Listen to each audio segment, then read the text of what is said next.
Hey fellas, grab a cup of coffee and let's enjoy part 6,982 of the privateer build as it continues. Okay, well, I've had to move this to the pool table so we can get it in the camera view. I've went ahead and I've started the base. I just drilled my hole. My dad made these bases for me the other day, and I appreciate that. Thanks, Pop. And I was going to use a 1/2-inch acrylic rod, but I think that might have been a little too much.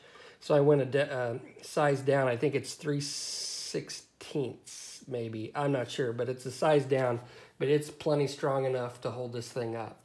Now, most of my weight's going to be centered right here because I've got my resin wing roots, which are pretty heavy. And then I've got a lot of Magic Sculpt and Milliput right here in the center. So most of my weight's going to be right here where I've got my rod coming through. Now, I am going to have to add a little bit of weight back here because I've got the resin tail fins. And that's going to add a little bit more weight back here, but I think with the front of the plane, which actually isn't that heavy, it's going to kind of equal out. So I think we're good where we're at. Now I have to not only try to figure out the issues that this kit is giving me, but I also have to build it to ship because I am shipping this to somebody. So I have to take that into consideration. Thus, I've decided, since none of the parts on the inside are going to be seen, I went ahead and closed up where the top turrets are going to be, and I'm probably just going to paint those black. And then I've already got the turrets I can just put on there and glue. I'll probably, I'll look at my reference pictures, but I think there's kind of a lip right around here, which I'll try to get on there. But my wings fit in here really nice and really snug. So we can get a better view of this. And as you can see, they're kind of snug. I did have to do some fiddling with the little male sections here that fit in. I had to do a little bit of sanding. And I actually, this one was kind of bent down just a little bit. So I just took a heat gun, heated it up, and straightened it out. And that seemed to help. And this one fits in here pretty good. So we'll just take a look at what we got. All this is Milliput and my Magic Sculpt, and that's where the rod goes. You can see the plastic kind of broke off, but that's not going to be an issue. I can fix that, no problem, because I haven't yet started to sand the seam out. I wanted to get all this together before I do that. And I have done a lot of sanding, and I don't have any particles inside of my window glass, so I know I've got that sealed up pretty good. Where the wings attach to the plane, that's all solid in there. So these, like I showed you before, these fit in there nice and snug. They're nice and sturdy, and they're not going to wobble, and it's not going to rip the... I've got a nice sturdy midsection here. So those heavy wings aren't going to be distorting the plastic, and that's all nice and solid. What I did is I took the actual wing roots, and let me grab those a minute. Okay, now here are the kit wing roots. So what I did is I went ahead and glued these together, and that's how I molded the inside of this with the Magic Sculpt. Because these were all straight, they weren't kind of bent up like the resin parts. And I got these in there, and they were a lot easier to deal with than these heavy resin parts. I got them in there, got them where I wanted them with the right dihedral, and ended up just packing my Milliput or my Magic Sculpt in there, and then I pulled these out, and then that left me with what you see here. And that seemed to work out pretty good. And these just fit right in here, real snug-like.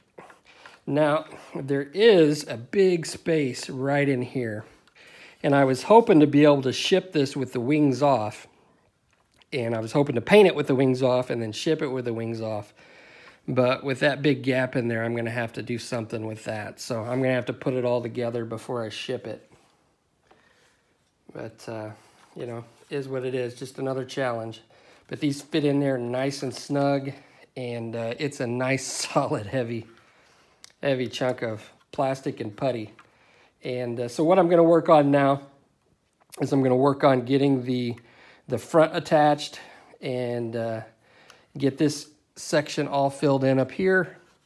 And then I'm going to go along and sand out my seams and then rescribe all this. And then what I've got to do is then I'll have the tail section to work on. And also I need to put the engines in and get the wings all 100% done. But I've got some paint mixed up, so I should be painting hopefully in the next week or two. But that's what we got going on right now, fellas. All right, fellas. As we can see here, I've got the fuselage all together, and it was a lot of filling and sanding. And you can obviously see all the metallic pigment and CA glue filler that I use all over the place. And the reason for that is the fit was actually pretty good for this resin midsection. However, I wanted to get it as smooth and as straight as possible, and it was a lot of checking and filling and sanding. And yeah, I tried to get rid of as many of the ripples as I could. It feels pretty good. There are a few little ripples, but I don't think you're gonna be able to notice once it gets paint on it, but it does feel pretty smooth. As you can see, I also filled in all the windows. And what I've decided on, and I may catch a little bit of flack for this, but I think it will look a lot better than trying to put glass windows in there. Now, because I don't have anything on the inside that you can see, and to be honest with you, I don't think you'd be able to see anything in there anyway with these tiny windows at this scale. But so what I've decided to do is paint in the windows, and how I'm going to do that and make it look somewhat realistic. And we'll see how this turns out. I've never done it this way, but this is what I've got in my head, and I'm trying something different. But I think it'll look a lot better. I'm going to paint these areas where the windows are going to be black. Then I'm going to cut out rectangles with the rounded corners on the Cricut, and that way I can get them all even and all uniform. And then I'm gonna mask off the windows, and then I'm gonna spray my primer, which I'm gonna use Mr. Surfacer 500 because that gives a nice thick skin to it. And by the time I'm done painting, there's gonna be the surrounding area around the masked windows. It's gonna be raised up a little bit, so I think it'll give the impression that I think it'll give it more of an impression other than just being a painted window. And I may do a couple other things, and then I'll maybe put some gloss Mod Podge in that little area and gloss those up so it looks like window glass. But I think it's going to look a lot better than trying to do it any other way. And you're not going to be able to see much of it in there anyway if there were clear windows. So anyway, I've got this pretty much taken care of. The only section I still need to work on is right down here where I've drilled my hole. This is kind of popped up a little bit, and it's because I had to glue in all 4 doors, and they didn't really glue in evenly, so I'm going to have to take a file and file this down. I also filled in my hole with that I had drilled my 3/8 inch hole for the rod. I filled that back in with Milliput because I didn't like the way it was sitting on the stand. It was kind of like this. So I filled it up, and then I re-drilled the hole at more of a steeper angle. So it's going to set up in more of a dynamic pose. So I just did that this morning, or got that drilled out this morning. So now I can file away and get this straight, which it isn't right now. So then once I do that, then I'm going to rescribe my panel lines, and I've already sanded off the panel lines. Unlike what I did with the wings, I went ahead and sanded these, so I'm going to have to use my Dymo tape and rescribe all the lines, which I don't think that's going to be that big of a deal. So I'm ready to take care of that and then move on to some other parts. Now, I've went ahead and worked on the tail fin, and I did have to fill a little bit right here. There were some bubbles that needed to be filled, and I filled those with my CA glue. And then I scribed lines in it based on some reference pictures that I had. You can see. And this resin scribed really well. And you know, it was all one consistent material, so it didn't give me much of an issue. I just used my Dymo tape and set out the lines and then scribed them. I did for these curves, it's not perfect right there, but for the curves, I used the Tamiya tape for curves and just lightly went around it, and that seemed to work out right there. So I got a nice curve shape. And then up here, I just used a circle template. I've also got the horizontal stabilizer all scribed, primed, and ready to go. Now with this, let me get the fuselage back up here. This fits really good. I did have to cut away a little bit of material up here to get this flush, but it does fit really well.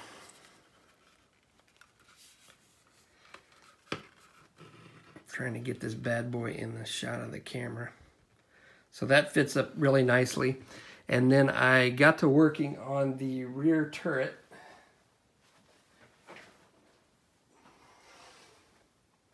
Which is right here. I got that all taken care of. And I just plugged up the open area with blue tack. And I did have to do a little bit of fitment type work to get this to go in here and sit. So it was basically just shaving off the end, cutting down some of this area, cutting out this opening a little bit more, and then coming in here and sanding this area with a little bit more of a contour. So what I plan to do is paint it without the turret in it, and then at the end I can just shove the turret in there and it will fit just like so.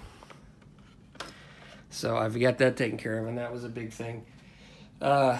This was a real kind of a pain in the butt, and I just kind of added some odds and ends based on some reference pictures. It's not exact by any means, but I used a lot of the resin parts that were supplied with the resin kit. But getting this vacuum form piece in there was kind of difficult, but I ended up getting it, and it does fit pretty well. So let's see what else we got. The wings. All right, so I got the engines taken care of. They're in there.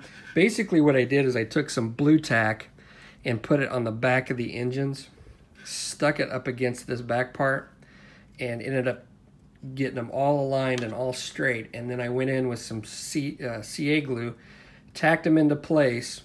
And once they were tacked in, I took my 5-minute epoxy and went in there and put 5-minute epoxy around to get them in there nice and solid. So when I push the propellers on, they're not going to be moving. So they're in there, are nice and solid. And then I just attached the front piece here with 5-minute epoxy. So I'm in the process of just kind of filling this gap with Mr. Surfacer, and we should be good to go on that. Now, because I got the engines in there, I'm filling them with blue tack, and if you haven't worked much with blue tack, I mean, it's good for this kind of application. I don't typically use it for camouflage. I usually freehand that or use another method. I just don't like working with this stuff when I paint camouflage, but for masking this type of stuff, it's really good. So basically what I do is I get my blue tack and I work it in my hand to warm it up, because the warmer it gets, the more pliable it gets. And sometimes you can breathe on it, and that'll help soften it up. So for like the engines here, what I can do, basically I punch a hole right in the center, and then I can fit it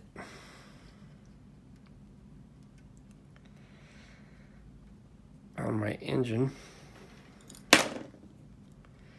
and then just start pushing it in that way.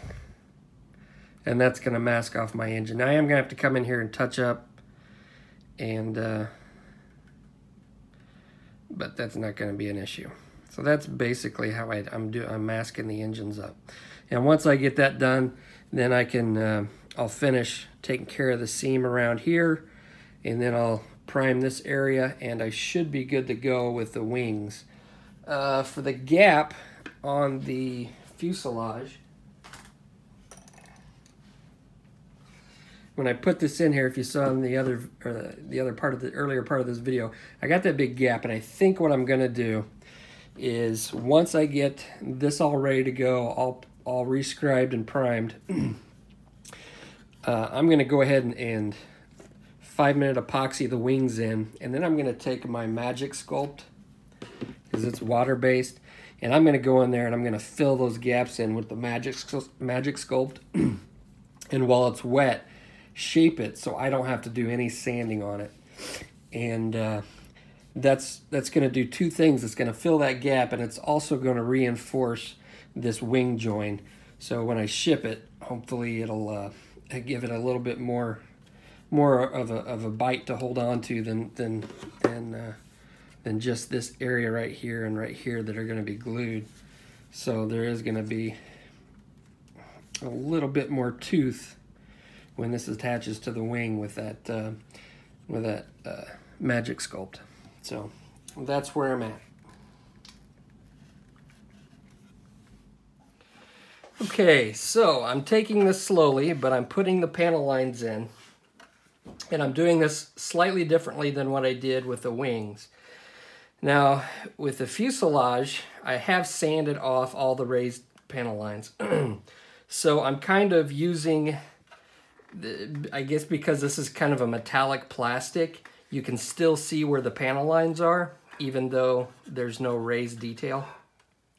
It's kind of weird, but you can still see where they're at. So I'm kind of using those as a guide, and I'm comparing those to a couple of blueprints that I have to try to get as close as possible to the panel lines that were on the actual aircraft. And as you can see, I'm working from the front back, and I'm going slowly. So basically what I'm doing is I'm scribing my panel lines in, and then I'll come back, and if I make errors, what I do is I just take some Mr. Surfacer 500, dab it in where I've gone over. Let's say I've gone over a line, or one's a little too squiggly. Then I can come back in with my Mr. Surfacer and dab it in, sand it off, and then I spray another layer of Mr. Surfacer 500, or I've got some Mr. Surfacer 1000 that I can spray over. I dilute it, so it really doesn't matter which one you use. But it does kind of give a rough texture. So then what I do is I come back in, and I've got some 1200 grit sandpaper, and this has been used a lot, so it's not very coarse. And I just kind of smooth that out, and then I can readjust my panel lines and deepen them if they need to get deepened.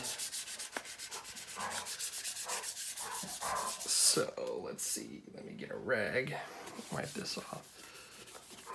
And then I can come back in, and if I've got a couple lines that are like right here, it looks like it's kind of filled in, which it may or may not be. But I can just come back in with my scribing tool.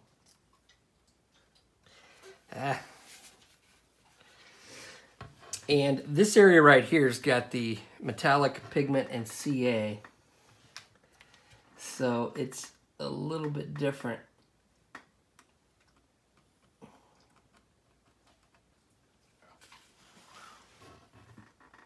Than either the plastic or the resin, but it's not too bad. So then I can just come back in, and I can adjust and deepen my panel lines if I need to. Then what I'll do is I'll come back over, and I'll spray it with a real thin layer just to get a good even coat of Mr. Finishing Surfacer. So I'm just moving down, and as you can see, I've got the canopy in. I use the kit canopy just because I like that plastic a little bit better. The fit wasn't great, and I had to fill in some areas with some clear Testors window glue. But overall, it doesn't look real bad. I did a lot of sanding and filing and trying to get that just right. But these panel lines are actually looking pretty decent as far as I can tell. And I kind of missed a spot right there where I'd filled in, so I'll just take some 400 grit, kind of smooth that out. And it's just a matter of checking and rechecking, and if you don't like a panel line, you can still kind of work with it at this stage. Then, after I get all my panel lines in and I get my Mr. Finishing Servicer on there, make sure it's all smooth, then I can go in and I can put the rivets in on top of the final primer coat. Now, when I spoke about putting the window or painting the window glasses in, I can hear a lot of people going, "Oh, that's gonna be horrible." Actually, I think it's gonna look 100 times better than, and my dog's breathing in the background, that's not me. But I think it's gonna look 100 times better than if I tried to put in plastic for the windows. So I've cut out a bunch of windows on my Cricut, and they're all the same size. They've got the rounded corners. So basically what I'm going to do is I'm going to lift these up.